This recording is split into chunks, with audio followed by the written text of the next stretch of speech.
Hello，大家好啊！咁今日咧就想同大家分享呢一本《感悟人生100篇》嘅書目啦。咁而今日嘅影片咧，主要就係 focus 喺一個句子啦。而呢個句子咧就係半途而廢，沒什麼不好。咁我相信睇緊呢條片嘅大家咧，有大部分人都未訂閱我呢個頻道嘅，所以咧我都希望你哋可以撳一個訂閱嘅掣啦。咁你哋嘅支持咧對我嚟講都係非常之重要嘅。咁咧，相信大家聽咗呢一句説話咧，頭一個半 part 咧，其實你會覺得呢個社會成日都叫人唔好半途而廢嘅喎，應該要堅持嘅喎。咁點解李怡呢個作者會叫大家同大家分享話，其實半途而廢都冇乜太大問題咧？咁等我先簡單咁樣講一講佢嗰個論點先啦。咁喺李怡嗰個角度咧，其實半途而廢咧有陣時唔係唔好嘅。咁但係建基於喺兩個情況之下啦。第一就係你嘗試過去開始，但係當你嘗試嘅時候呢，你會發現其實你嘗試嘅東西並唔係你自己真正中意同埋真正追求嘅嘢，而你當刻做緊嘅嘢呢，同你嘅目標呢，又冇一個直接嘅關係嘅喎。譬如你喺大學入面，你本身係讀 science 一科嘅，但係有一日你就跟朋友參加咗一個 business case competition， 咁你就覺得原來 business 嘅世界係咁好玩，同埋你係好中意嗰種 business case competition 嘅 presentation 啊、problem solving 啊，同埋嗰個商業嗰個運作模式。跟住你就覺得但係我而家讀緊 science 喎，咁我應該直接放棄讀 science 呢個學位啊，定係去繼續讀呢一個學位呢？因為個 commitment 都大噶嘛，咁你可能你要花4年嘅時間去讀完成你嗰個學位，但係你當刻其實你知道你對 business 更加有興趣嘅喎。其實人生往往喺好多唔同嘅階段咧，都會有唔同嘅選擇出現啦。一開始可能我哋啱啱讀完書嘅時候，我哋對自己人生道路並唔清楚，咁我哋就會覺得某一條道路係最適合自己。但係當我哋踏入咗呢個職場嘅時候，我哋認識多咗人，我哋多咗 exposure， 同多咗唔同嘅人傾偈嘅時候，我哋可能會發掘多咗唔同嘅機會。咁喺個情況之下，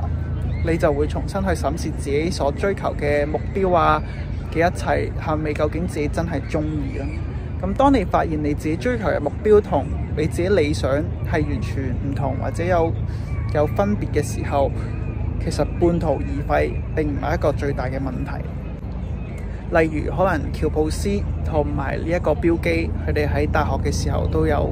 缺學啦。咁書中咧其實就有提到兩個例子，一個就係標基，一個就係喬布斯 Bill Gates。咁書中咧都有提到兩個好著名嘅例子，第一個就係 Bill Gates 同埋呢一個嘅喬布斯。咁佢哋兩個咧分別都冇完成佢哋嘅大學學位啦，但係佢哋最尾咧都可以利用自己嘅實力啊，同埋利用自己嘅智慧去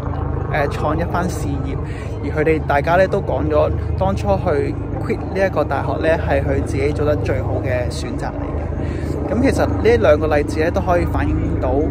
其實當你自己有一個明確嘅目標，而你覺得你當下做緊嘅嘢並唔係同你嘅目標有關聯嘅話，而去選擇放棄呢，並唔係一個好大嘅問題。所以呢一個呢，都係書中入面其中想帶出嘅一個道理。而書中呢，其實都有帶出另外一個道理嘅，就係半途而廢其實都係一個自選嘅行為。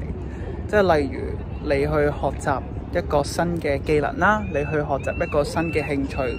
你嘅目標一開始係想去賺錢嘅，例如你可能去學拍片啊，例如你個興趣係做攝影嘅，你打算用攝影呢個技術去賺錢，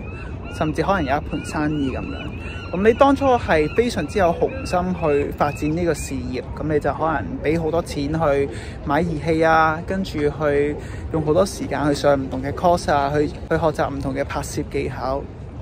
咁當你學識晒所有嘢嘅時候，你投資咗一筆錢，但係去到中途你開始發展你自己嘅拍攝生意嘅時候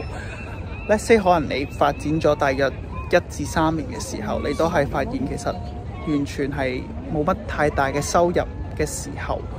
你去選擇半途而廢，其實唔係一個壞嘅決定咯，係一個自選嘅行為。因為你清楚到你嘅目標係為咗賺錢，而你嘗試過1年或者3年嘅時間，你都係賺唔到錢嘅話呢，其實半途而廢反而係一個自選嘅良好行為，去令到你唔好繼續犧牲你自己嘅時間啦、青春啦同埋金錢。所以其實書中帶出呢個道理呢，就係想話俾大家聽，有陣時唔好覺得半途而廢係一個非常之大嘅問題啦。但係前提你係要清楚你點解要作出個半途而廢嘅行為，同埋你要清楚自己追求啲乜嘢咯。係啦，咁總括而言，咁我喺呢本書呢一個句子身上學到啲乜嘢呢？就係我學到凡事呢，如果你認清咗自己嘅目標之後，假如你發現你自己當下嘅行為同埋你所集中嘅事項，其實同你嘅目標係並不相同嘅話呢，其實你係可以選擇放棄嘅。而放棄呢，你要明白呢一個唔係一個壞嘅行為，而係一個止損嘅行為。因為呢，所有嘢都係有一個機會成本嘅，就係如果你將你嘅時間、金錢放喺一個同你目標不相同嘅行為身上呢，其實呢，你係浪費緊你自己嘅青春同埋金錢嘅。所以咧，半途而廢咧，另外一個說法咧，其實都係一個止蝕嘅行為嚟嘅。咁但係當你要將呢一個概念 apply 喺你生活當中咧，其實我覺得係有兩個要點要注意嘅。第一就係你要先揾清楚你自己追求啲乜嘢啦，同埋你要不斷去嘗試。第二咧，你就要俾個限期自己。